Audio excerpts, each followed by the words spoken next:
Eu preparei uma apresentação para não me perder, porque eu sou uma pessoa que fala muito e eu achei que a gente ia ter 1 hora para falar e eu descobri recentemente que era meia hora.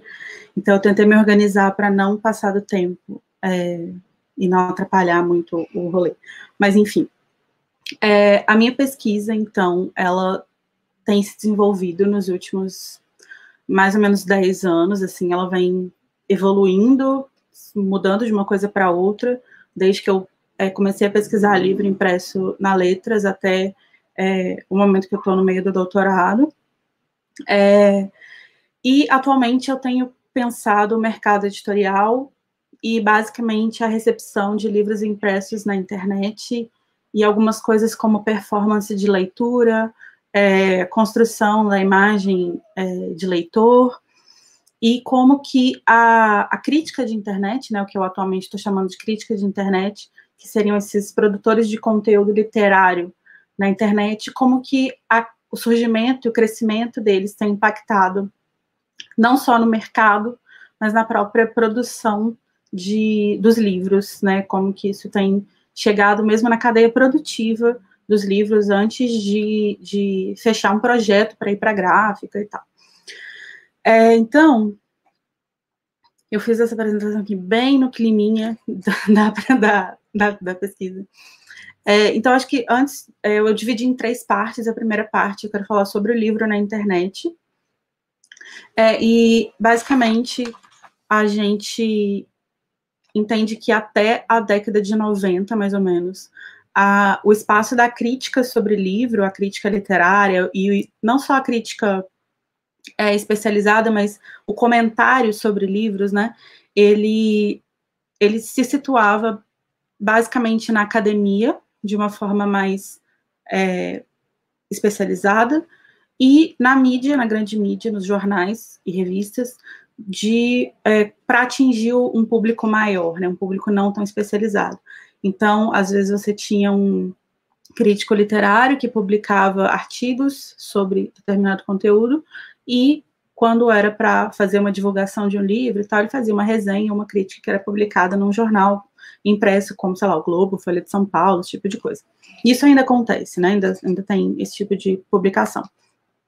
Mas o que acontece é que nos anos 90 a gente tem o surgimento dos blogs, e os blogs, eles se iniciam como um espaço muito pessoal, de você falar sobre sua vida, sobre você mesmo, mas rapidamente eles vão ganhando uma coisa mais, um contorno mais de referência. Então você passa a ter blogs que são referência em determinado assunto. E não de uma forma profissional, inicialmente, mas pessoas que falam muito sobre um assunto acabam se tornando, de alguma forma, referência sobre aquele assunto para quem consome conteúdo de blog, né? E isso é interessante porque o conteúdo produzido na internet, ele gera uma proximidade muito grande com o consumidor, né? Então, quem lê blogs, quem consome canais de YouTube, Instagram, enfim, qualquer tipo de rede social, assim, como é um conteúdo produzido de forma muito aberta, acaba que existe uma conexão muito grande entre o consumidor desse conteúdo e o produtor. Então, é quase como se fosse um amigo te recomendando um livro e não um crítico no jornal, né? Então, acaba que se cria essa relação de confiança muito, muito próxima, assim, como se fosse uma pessoa realmente próxima de você na vida real, assim. E aí, à medida que isso vai crescendo, né, a gente começa a ter um espaço para uma crítica de internet de fato online, né, que vai ser inicialmente bastante afetiva, mas que com o tempo ela vai acabar se especializando e se profissionalizando, e com a ampliação do acesso à internet, né, quanto mais gente você tem lendo e quanto mais gente você tem produzindo, você vai criando novas formas de profissionalizar isso. Tanto que hoje a gente consegue ver que existem pessoas que vivem de trabalho, de influência na internet, uma coisa que era impossível de se pensar, né, nos anos 90. Mas isso começa a se construir lá com o surgimento dos blogs e desses pequenos nichos de pessoas que produziam conteúdo específico. Isso é muito interessante porque isso mostra como que a mudança, as mudanças que acontecem na forma de comunicação, elas vão impactar as formas de falar sobre basicamente qualquer coisa. Então, não se fala hoje sobre viagem da mesma forma que se falava há 20 anos atrás. Não se fala hoje sobre filme da mesma forma que se falava há 20 anos atrás. E a internet é um espaço muito rápido, né? Então, é uma mudança que acontece muito rápido também. E da mesma forma, não dá para falar sobre livro hoje da mesma forma que se falava há 20 anos atrás. Não só porque a tecnologia de produção de livro mudou muito, mas também porque essa forma de recepção, essa forma de trocar sobre livros também é bastante diferente eu falei de 20 anos atrás, mas na verdade, se a gente olhar para 10, para 5 anos atrás, também já tem uma diferença muito grande. É uma mudança realmente muito difícil de acompanhar. Então, o que a gente tem é que no fim da década de 2000, início da década de 2010, surgem duas novas formas massivas de se falar sobre livro, né? Duas novas formas de divulgar esse conteúdo de influencers de literatura, de influencers de livro, que antes estava concentrado na produção em blog, que era uma produção que às vezes tinha imagens, né? Você tinha fotos dos livros e tal, mas que era basicamente focada em texto. E isso muda nesse período, né, no final da década de 2000 e início da década de 2010, porque a gente tem duas formas que surgem que são basicamente ligadas à imagem. Eu vou falar sobre elas, que a primeira é o Booktube, ou o YouTube, né, inicialmente. O YouTube é uma rede social de compartilhamento de vídeo, né, que surgiu, foi criado em 2005, e em 2008 a gente já consegue ver os primeiros canais brasileiros que são focados em livro, né? Ai, meu Deus, tem um bicho no meu computador. Então, em 2008, a gente já consegue ver esses primeiros canais brasileiros que são focados em falar sobre livros. 3 deles, que são os mais assim, conhecidos, é o da Patrícia Pirota, que não tem mais esse canal, ela apagou e recomeçou, uns anos depois. A Juliana Gervason, que tinha um blog que era muito conhecido, o Batom de Clarice, e que se transformou ele migrou para o YouTube, né, e depois também ela acabou encerrando o canal. E a gente tem a Tatiana Feltrin, que é um canal que ainda está em atividade e é um dos maiores do segmento. Eu separei uns números só para vocês terem uma ideia, porque às vezes parece que é uma coisa muito de nicho, e que, assim, na verdade, ninguém consome conteúdo de livro direito no YouTube. E eu separei os números dos 3 maiores canais, de 3 dos maiores canais do Brasil, né? O da Tatiana Feltrin, que é esse que ainda está em atividade, ela tem 479 mil inscritos, e os vídeos dela têm uma média de 40, 60 mil visualizações. Alguns têm menos, alguns têm muito mais. Teve um vídeo que ela fez sobre o Olavo de Carvalho, que deu, tipo, mais de 1 milhão de visualizações, mas a média dela gira em torno de 40 a 60 mil. A Bel Rodrigues é o maior canal do Booktube hoje. Ela tem 879 mil inscritos. E ela não é um canal só para livros. Ela é um mix de livros e true crime. Ela fala muito sobre histórias de crime e tal. Então, até por isso ele é um canal que atrai um público maior, né? Ela acaba que não é um canal fechado em um nicho só. Mas o grande chamariz dela é o livro, é o Booktube. E os vídeos dela giram de 80 a 100 mil visualizações cada.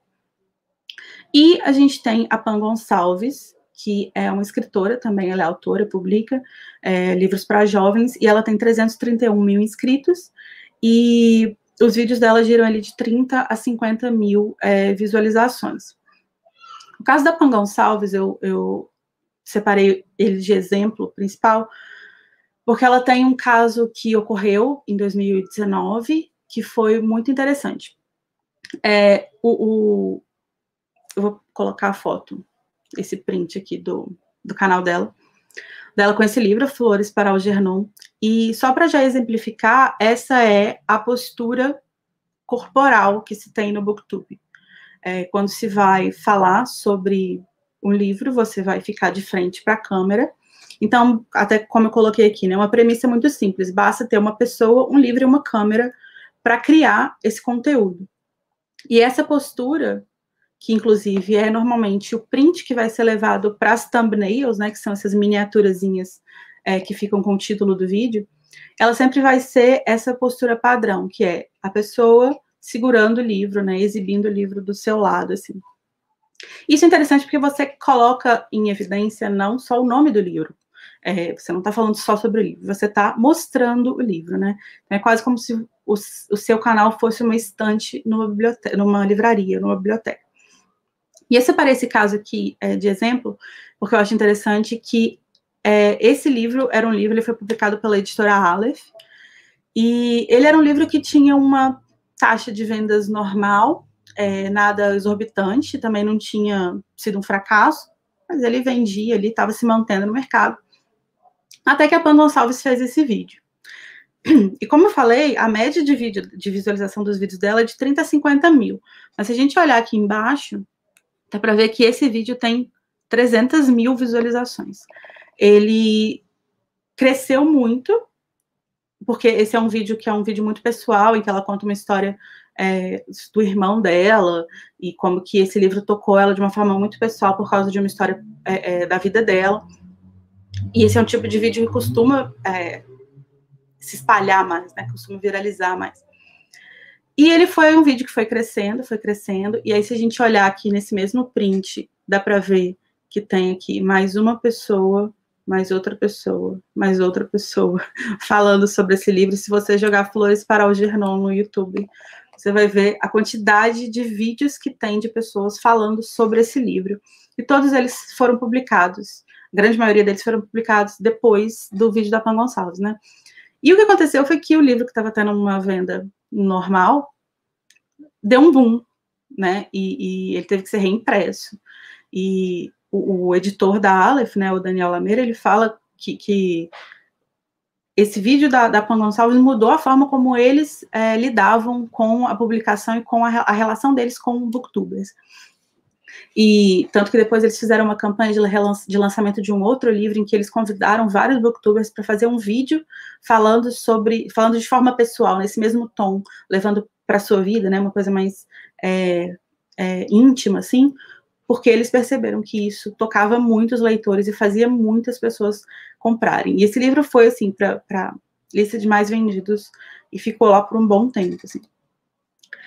Outra forma de falar sobre livros na internet que tem me interessado hoje, né, que surge ali no início da década de 2010, é o Instagram.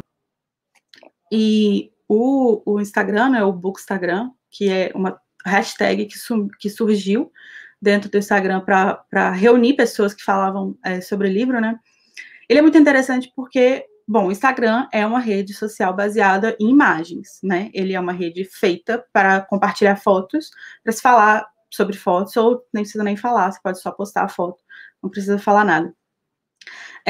E os primeiros posts sobre livros, eles são muito difíceis de rastrear, é muito difícil de você chegar até o início do Bookstagram, porque não existia inicialmente contas focadas em postar só livros, né? Esses posts, eles eram unidos justamente pelo uso de hashtags, que é esse mecanismo de condensação de posts do Instagram.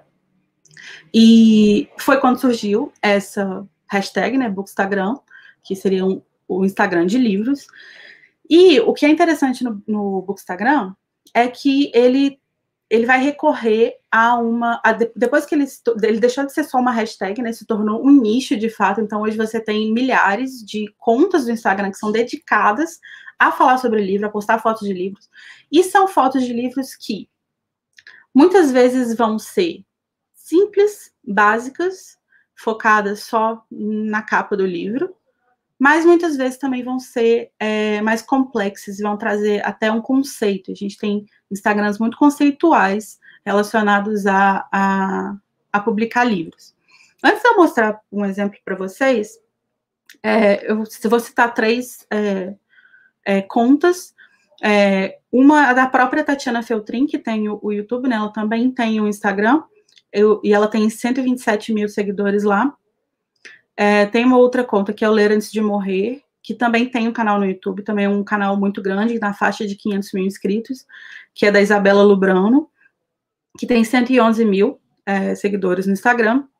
E a gente tem algumas contas que são menores, mas que têm tido um impacto muito grande, justamente por essa abordagem mais conceitual, né? Como é o caso dessa conta que me interessa muito, que é a Objeto Livro, do Rodrigo. Ele tem 18 mil inscritos. E a ideia dele é falar sobre livros a partir de um objeto. Então, ele seleciona um objeto que é mencionado ou que tem alguma relação com a narrativa, e ele faz uma foto compondo esse fundo com papel, com papel... Ai, gente, esqueci o nome daquele papel. Color set. Com papel color set, ele faz uma composição que tenha, às vezes, alguma relação com as cores da capa ou com alguma coisa do livro, e aí ele coloca a foto com esses objetos. Às vezes são coisas muito simples, por exemplo, aqui é só um prato com água e pó de ouro. Esse do meio, né, da Ana Maria Machado. Esse da Vida Mentirosa dos Adultos, da Helena Ferrante, o objeto, ele tá meio cortadinho aqui, mas é uma pulseira que tá no pulso aqui, dessa pessoa. E essa pulseira, ele mandou fazer, ele fez uma parceria com uma ourivesaria que criou um design de pulseira, baseado na descrição do livro, para que ele pudesse fazer, e agora tá lá, inclusive, à venda no coisa. E esse aqui do Torturado, que foi um dos posts mais recentes dele também, fez muito sucesso, porque esse facão, né, ele é um facão que é feito, a lâmina é feita de arado antigo, e a descrição, né, dele é basicamente a descrição que é feita do facão que está lá na narrativa do Itamar Vieira Júnior, que esse livro, inclusive, ele está ganhando todos os prêmios, né, ganhou o Jabuti recentemente, então ele é um livro que tem se falado muito sobre ele. E como vocês podem ver, são 3 fotos que, além de ter, elas têm objeto, mas o grande foco é a capa, né? Todas as coisas convergem para a capa e tem um destaque muito grande para a capa nesse caso. E aí, uma coisa que é interessante a gente pensar no Bookstagram é que existem muitas contas que fazem textos sobre os livros. É o caso do Objeto Livro, é o caso da Tatiana Feltrin também, e vários outros casos a gente tem texto sobre livros. Mas tem muitos casos também que o foco é só a foto. O foto é só a composição visual, que vai estar relacionada às vezes à narrativa, às vezes não, às vezes está relacionada a uma outra coisa externa. Eu vou dar um exemplo mais para frente, mas é uma rede social que coloca, é um nicho de rede social que coloca o livro em evidência, mas muito mais o livro enquanto objeto do que como conteúdo literário. O conteúdo literário vem junto, às vezes, mas não necessariamente. Tá. Bom, e aí, então essas são as 2 redes sociais que têm me interessado muito para pensar o aparecimento do livro, né, a circulação do livro dentro da internet. Só que aí tem o outro elemento, né, que é como que vai chegar no mercado editorial, né? Isso vai impactar o mercado editorial não está nem aí para isso. Basicamente, a gente vê que existe um crescimento da importância da visualidade no mercado editorial. A gente percebe que as capas têm mudado, o tipo de abordagem da divulgação dos livros tem mudado, falado muito sobre a capa, falando quem é o designer da capa, quem é o ilustrador, quem é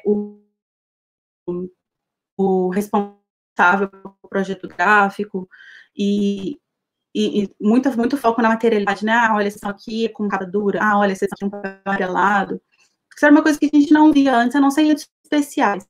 Isso está cada vez mais presente em edições básicas, né? Se fala muito sobre isso em edições básicas. Eu sempre cito um exemplo da Rocco, que quando fez o relançamento, a reedição da coleção de Harry Potter, existia uma capa clássica de Harry Potter, que era a primeira capa que foi publicada no Brasil, e que enfim, é a grande capa icônica, né, da saga, e o texto era publicado em papel branco e tal. E quando eles refizeram reeditaram, o grande chamariz dessa nova edição era agora em capa dura com papel amarelado. Você vai olhar os erros de texto, os erros de digitação, a falta de revisão, tá tudo lá ainda. Eles nem olharam para o arquivo de texto. Mas a impressão foi feita em papel amarelado e isso é um chamariz. A encadernação foi feita em capa dura e isso é um chamariz. Ainda que não exista nenhum outro trabalho investido em tornar aquela edição de fato uma edição especial, porque você tem coisas novas, às vezes você tem, sei lá, um apêndice com informações novas, como é o caso que a HarperCollins faz com a saga, com as reedições dos livros do Tolkien, né? Eles estão refazendo as traduções e lançando em novas edições mais trabalhadas materialmente e tal. A Roku não, a Roku falou só sobre isso e não mexeu no texto. Então você vê que existe uma importância muito grande da visualidade e às vezes até esquecendo do que o livro teoricamente serviria primeiro, que seria para ler, né? Mas não estou julgando quem compra livro na estante, porque, né, como vocês podem ver aqui. Bom, então, se antes a gente via que o foco das editoras estava muito mais no texto, em entregar um texto de qualidade, uma tradução de qualidade, ou uma preparação textual de qualidade, hoje a gente vê que existe um movimento de ou trocar, né, inverter esse foco, e agora o foco não é mais o texto, é a materialidade, é a questão gráfica, ou de incorporar. Então, a gente entrega, sim, um texto de alta qualidade, mas, ao mesmo tempo, a gente entrega também um objeto de alta qualidade, um objeto que você vai ter orgulho de expor na sua estante, de expor na sua mesa, como acontece muito, inclusive, com livros de arte, né? Os livros de arte, eles são ainda, né, muito produzidos com esse objetivo de serem expostos.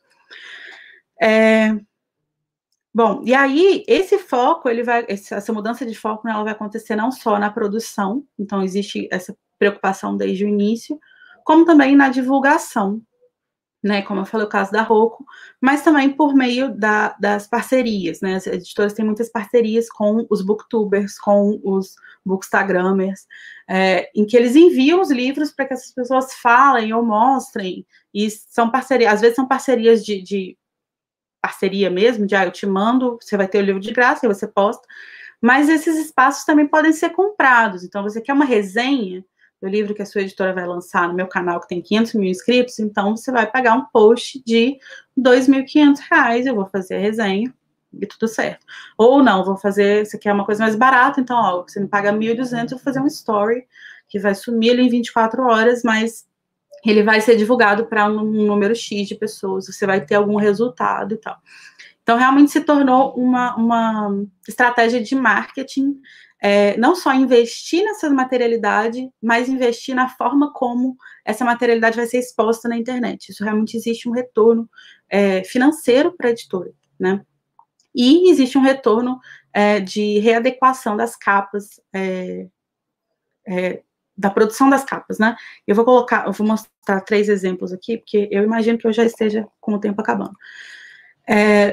A Companhia das Letras, na minha pesquisa eu divido as editoras, que eu ainda estou definindo quantas eu vou fazer, porque eu queria falar sobre todas, mas não dá, né? Mas eu divido em 3 grupos. O primeiro seria o grupo das editoras que acompanharam a tendência do mercado. São editoras que já estavam no mercado, que já ditavam de alguma forma as tendências de mercado, já tinham uma grande influência no mercado editorial, que perceberam essa mudança, né, e resolveram surfar essa onda. O grande exemplo desse caso é a Companhia das Letras. A Companhia das Letras surge na década de 90, e ela ajudou a estabelecer os padrões de qualidade de impressão no Brasil, né, de livros básicos. Eles não faziam livros mirabolantes, mas você podia ter certeza que quando você comprasse um livro da Companhia das Letras, você teria não só um texto muito bem traduzido, muito bem preparado, mas também um livro que teria uma qualidade básica, uma qualidade mínima de questão material, né? Então, a capa não ia soltar na sua mão, você ia ter conforto na leitura, não ia ser um papel branco, não ia ser um papel transparente, a diagramação seria adequada à leitura, né? A Companhia das Letras fez parte do estabelecimento dessas regras básicas do mercado editorial. E ela tinha inicialmente, então, muito cuidado com a parte visual, mas o grande foco dela era a parte textual. E aí o que a gente vê, então, é que ela tem mudado, ela tem incorporado a materialidade também no foco dela. E aí eu coloquei 2 exemplos aqui. Essa foto dos viajantes da Regina Porter é uma foto publicada pela Companhia das Letras, produzida pela Companhia das Letras, pelo gerente de mídias sociais da Companhia das Letras, para divulgar.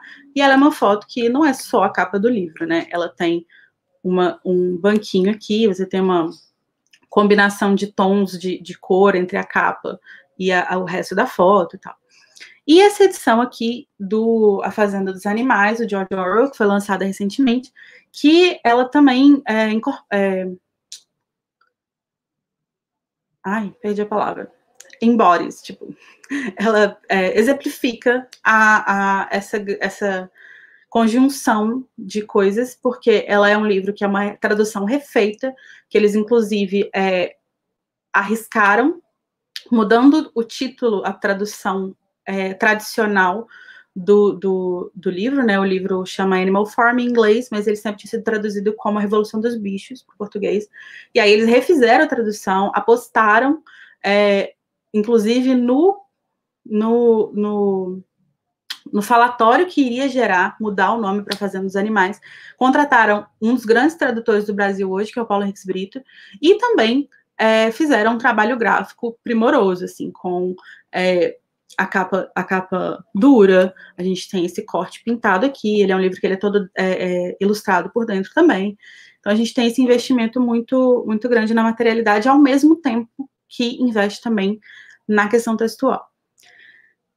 O segundo caso, que a segunda editora que eu acho interessante falar, ela exemplifica um outro grupo, que é o grupo das editoras que surgiram depois que essa tendência já estava aí, né?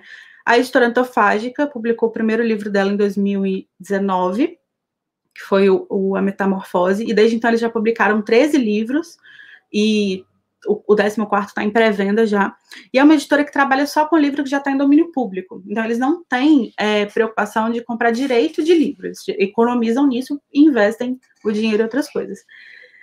Então eles trabalham só com livros de domínio público, e a proposta da editora é publicar clássicos com uma estética pop, né? E no site deles, se você entrar lá, vocês vão ver que está escrito Clássicos para Novos Tempos.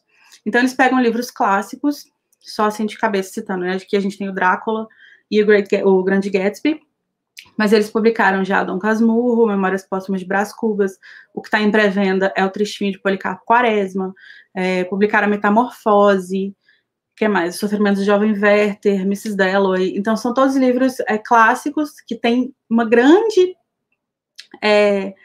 bagagem como de crítica, uma grande bagagem de afeto, né, mesmo, assim, de fãs e tal, ao longo de décadas, às vezes séculos, e eles criam essa estética pop, né, e isso aparece tanto na produção dos livros, então são livros que se preocupam com isso desde o início, então você tem ilustradores ou artistas plásticos consagrados, contratados para fazer a ilustração dos livros ou para fazer as capas.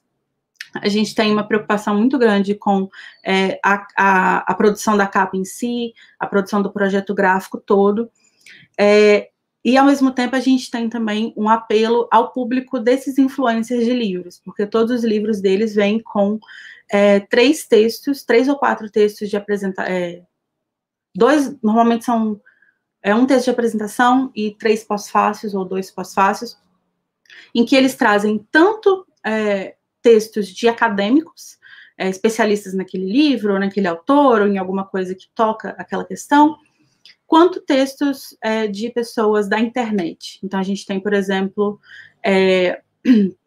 um livro que saiu com o texto da Camila Dias, que tem um Instagram bem grande de livro, que chama Camila e Seus Livros. Tem texto da Rita Von Hunt, que é uma influencer de política, uma influencer enfim, né, faz discussões políticas também. é incrível, assim, inclusive o texto do Grande Gatsby com ela. Então eles apelam para os dois públicos, né? Para o público que vai vir pela internet, pela estética pop, e também para o público que vai vir pelo cuidado textual, pela questão acadêmica e tal. E uma coisa interessante é que eles têm uma fotógrafa que é tipo a fotógrafa oficial da editora. E ela que faz todas essas fotos, e eu peguei 2 exemplos, mas cada livro ela tem, sei lá, 6, 9, 12 fotos na página dela, em que ela faz essas composições relacionadas à narrativa mesmo. Então, tem todo um trabalho. Aqui no Drácula tem a cruz, tem as velhinhas ali. As fotos do Grande Gatsby são lindas, porque elas são... ela tem esse tecido dourado e também um tecido azul, e ela fez uma composição para cada personagem principal. É super interessante.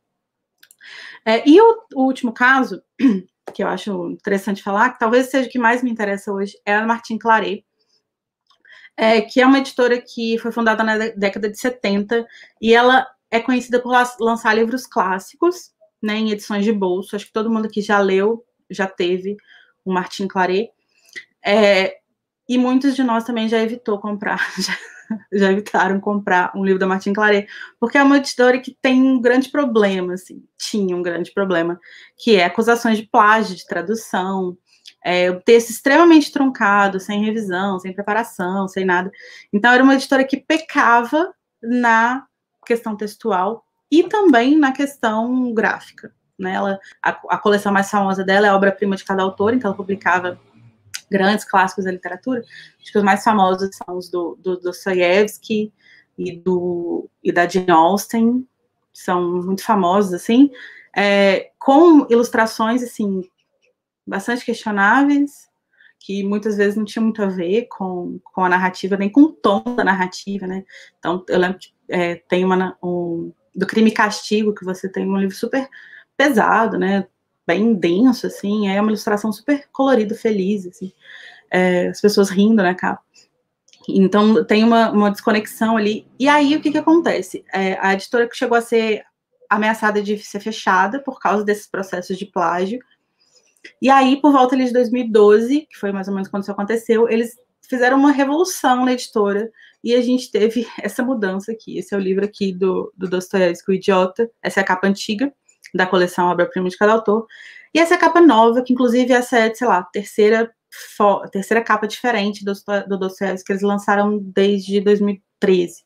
Eles já lançaram várias coleções diferentes.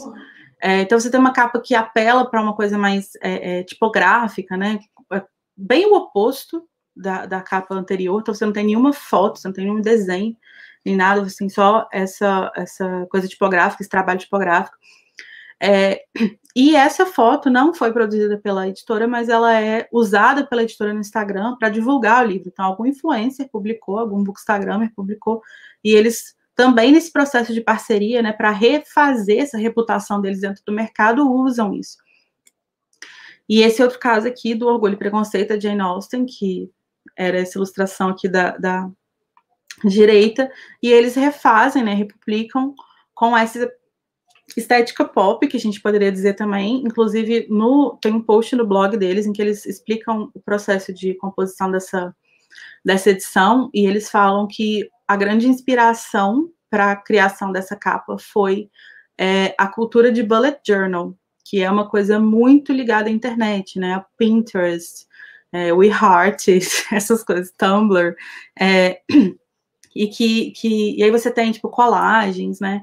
Que é realmente uma estética muito ligada a essa cultura de internet bem jovem. E é uma edição que faz muito sucesso com um público jovem também. Então, você repagina esse clássico e leva para um público mais jovem.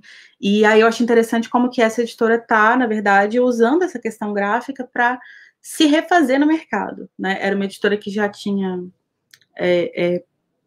perdido seu prestígio e a sua credibilidade, ou sua reputação, para minha orientadora ficar feliz que eu estou falando do Becker, mas ela refaz isso, né? Ela encontra mecanismos dentro do mercado para se reinventar. E eu tenho uma suspeita, isso não, é uma coisa extremamente não científica, só uma suspeita, mas que se você pegar um leitor ali de 14, 15 anos que consome Martin Claret e falar que há 20 anos atrás Martin Claret era completamente renegada, eles não vão acreditar, porque hoje a Martin Claret é uma das grandes editoras desse público. Gente, quanto tempo eu tenho? Só para eu finalizar. Eu acho que você pode falar com... Tem muita coisa ainda que você vai falar? Não, só mais uma coisa. Mas pode falar com tranquilidade, não precisa correr, não. Tá. Bom, eu avisei que eu falava muito. E aí, então, o que eu tenho pensado, né, é, tipo, quais seriam as abordagens possíveis para entender esses fenômenos? Acho que existem diversas formas de abordar isso, diversas pegadas, né? Você pode pegar isso pela questão do marketing, você pode pegar isso por uma questão pela comunicação, pelo viés de comunicação, pelo viés de design, enfim, existem diversas formas de você abordar esse fenômeno. O que tem me interessado muito hoje são essas duas questões, a performance do leitor, que eu tenho chamado assim, e a cultura da nostalgia. A performance do leitor seria essa performance virtual de hábitos e de questões relacionadas ao que se espera de um leitor, estereotipicamente falando, né? Acho que todo mundo aqui passou também pela experiência de entrar numa faculdade em seu respectivo curso e, nesse respectivo curso, perceber que você tem uma imagem mental do que é o aluno daquele curso. O aluno da letras é um aluno que lê poesia, fuma o dia inteiro, toma muito café. E todo mundo performa, passa por uma fase de tentar performar isso de alguma forma. Talvez não completamente, às vezes completamente, você pode até se perder nesse personagem, mas existe essa expectativa de performance, né? Do que é ser um aluno de letras. E existe uma expectativa do que é ser um leitor. E isso vai mudar de lugar para lugar, né? Vai mudar de país para país, vai mudar de época para época, e vai mudar de nicho para nicho também, né? Então, um leitor de ficção científica é uma coisa, existe uma expectativa em cima dele, diferente de um leitor de poesia. Mas dentro da internet, a gente tem uma expectativa geral entre o público jovem de que o leitor, ele é o leitor que compra o livro físico, que admira o livro físico, que, como o Thaleson falou, que cheira, lambe o livro, né? E que está sempre com uma canequinha de chá, uma canequinha de café na mão, e que tem essa coisa do jogo de luzes, então ele vai tirar essas fotos assim e tal. E isso tem uma ligação muito forte com o que eu tenho falado, chamado de cultura da nostalgia, que é esse culto de apego a uma mídia que já foi, né, que já se tornou obsoleta de alguma forma, ou que está no caminho para se tornar, né, que parece que está se tornando obsoleta. E aí, vou voltar no que a gente estava falando antes de começar a live, tem um livro muito legal do David Sachs, que chama A Vingança dos Analógicos, em que ele vai analisar o mercado de bens analógicos na década de 2010. Assim, acho que ele começa a pesquisa ali por volta de 2012, 11, e vai até 2016, mais ou menos. O livro é publicado em 2017. E um dado que enfim, ele vai para vários mercados diferentes, mas um que eu acho muito interessante é o mercado de vinil. Ele vai falar que ele entra numa fábrica de vinil e ele fala que em 2010 lá se produziam 400 vinis por ano. Em 2012 esse número sobe para tipo 40 mil. Então existe um retorno, né? E é lógico que isso vai passar por jogadas de marketing, né? E criação até mesmo de demandas de consumo. Mas é muito interessante como que essa demanda encontra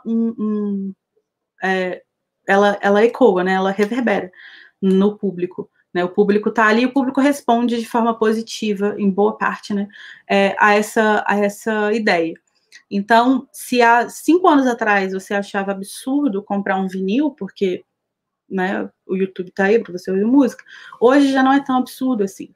E se há 2 anos atrás você achava absurdo comprar fitas cassete, porque, né, 2020, hoje já não é mais.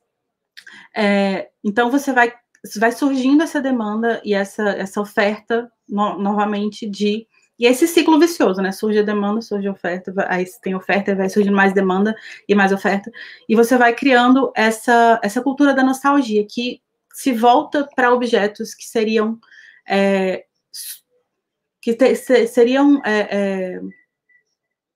qual foi a palavra que eu usei?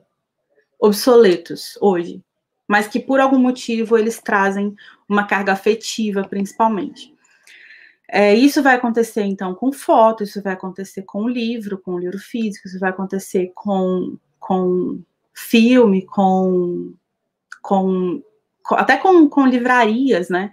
Muito interessante que tem surgido cada vez mais tem tido um retorno da ideia da livraria, né? Então, há pouco tempo atrás a gente achava super prático comprar na Amazon. Hoje já não existe mais, ainda existe, óbvio, ainda é muito prático comprar na Amazon, mas já existe um movimento muito grande de resposta a isso, não só de apontar os problemas de se comprar na Amazon, mas de se apontar as vantagens de se comprar numa livraria, de ter uma livraria de estimação, uma livraria que você vai sempre, que você conhece o livreiro, que ele te conhece, que ele sabe te recomendar livros. Então, existe um movimento de resposta, né? Essa resposta é muito interessante.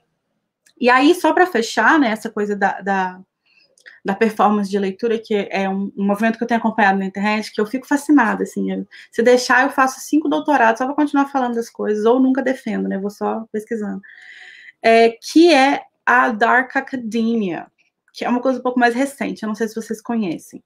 A Dark Academia é uma tendência de internet que diz respeito, e aí a gente pode rir junto sobre isso depois, mas eu cito, né, a forma como se define, é o culto à vida acadêmica. Coitados, né? Mas, mal sabem eles. Mas é uma tendência que acontece muito entre jovens, principalmente entre pessoas ali entre 16, 18 anos, assim, mas tem um apelo também na casa dos 20 e poucos anos, assim, mas que tem a ver com essa cultura de nostalgia, a esse culto a coisas impressas, a coisas materiais, a coisas antigas, mas que ultrapassa só a questão da leitura, por exemplo, né? Tem muito uma ligação com a leitura, justamente por causa dessa ideia de vida acadêmica, mas ela ultrapassa isso.